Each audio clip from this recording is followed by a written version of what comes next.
keadaan sehat walafiat.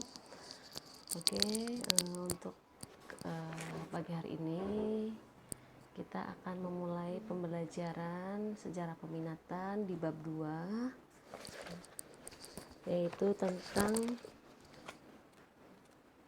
ada perkembangan iptek pada era globalisasi, yaitu informasi dan komunikasi. Yang pertama ada telegraf. Telegraf ini biasanya digunakan untuk mengirimkan pesan melalui gelombang elektrik. Nah, kemudian nanti pesan informasi yang dikirim itu disebut dengan telegram.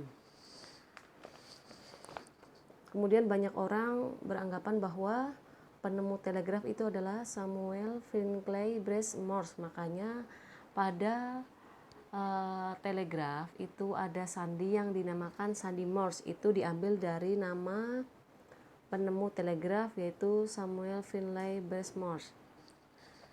Kemudian perkembangan di negara-negara barat mempengaruhi penggunaan telegraf juga di Indonesia. Kalau penggunaan telegraf di Indonesia itu dimulai pada masa kolonial Belanda. Pada masa kolonial Belanda, layanan telegraf itu digunakan untuk menghubungkan Indonesia dengan jaringan telegraf yang ada di luar negeri. Kemudian pelayanan telegraf di Indonesia itu dimulai sejak 1885 itu dengan izin dari Ratu Belanda. Dalam perkembangannya kemudian pemerintah kolonial Belanda ini bekerja sama dengan perusahaan British Australian Telegraph Matscapage ya untuk memperbaharui jaringan. Kemudian pada tahun 1870 sekaligus memasang jaringan kabel telegraf di bawah laut. Kemudian dalam perkembangannya pada 1879 kemudian pemerintah kolonial Belanda bekerja sama dengan perusahaan Eastern Extension Australia and China Telegraph Matscapage yang menghubungkan Indonesia dengan jaringan hingga ke luar negeri.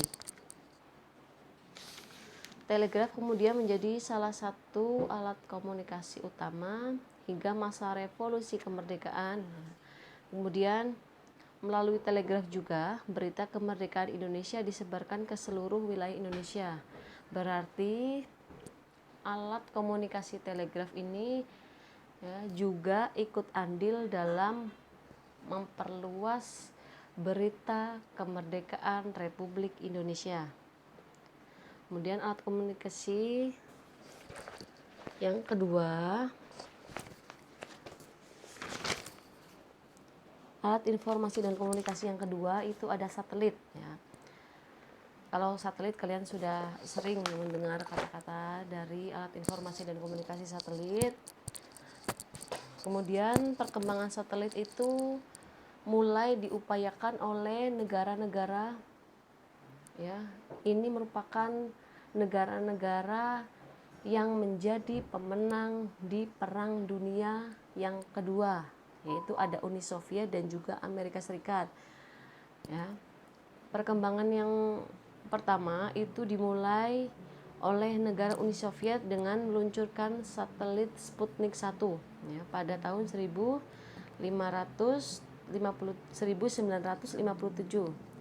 Kemudian ini merupakan satelit pertama yang diluncurkan ke luar angkasa. Kemudian dalam perkembangannya pada tahun yang sama Uni Soviet juga meluncurkan satelit Sputnik 2. Akan tetapi pada peluncuran satelit Sputnik yang kedua ini mengalami kegagalan ya, keadaan ini karena apa? Satelit Sputnik 2 ini meledak saat melintas atmosfer ya. Kemudian dalam pengembangan dari satelit ini tidak terlepas dari pengaruh perang dingin ya. Mengapa pengaruh perang dingin? Karena antara Uni Soviet dan juga Amerika Serikat ini mereka merupakan negara yang terlibat dalam perang dingin. Mereka sama-sama bersaing ya. Terutama bersaing di perkembangan teknologi dan informasi ya. Kemudian pada tahun 1957 Amerika Serikat ini tidak mau kalah dengan negara Uni Soviet, sehingga Amerika Serikat ini menyusul Uni Soviet untuk membuat atau untuk meluncurkan satelit yang bernama Vanguard, ya. Akan tetapi pada saat peluncuran satelit tersebut meledak di landasan, ya. Akhirnya tetapi peledakan dari satelit Vanguard ini tidak membuat Amerika Serikat ini patah, ya.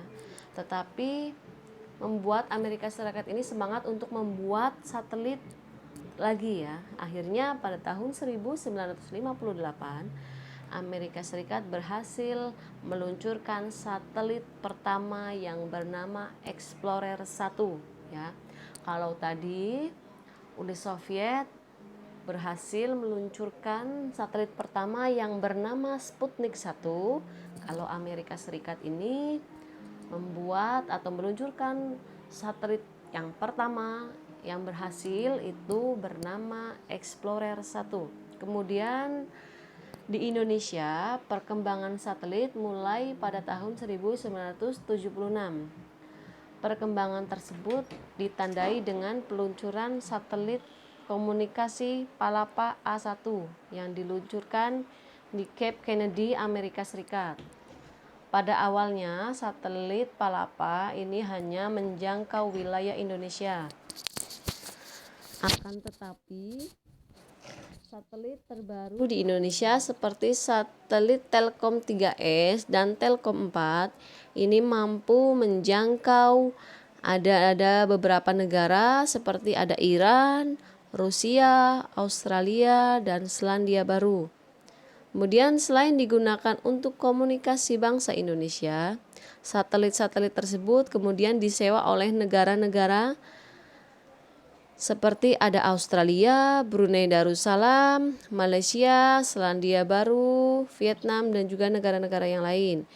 Hingga tahun 2019, Indonesia tercatat telah meluncurkan 25 satelit, 9 diantaranya ini masih aktif, ya. Kemudian alat informasi dan komunikasi yang ketiga itu ada telepon, ya.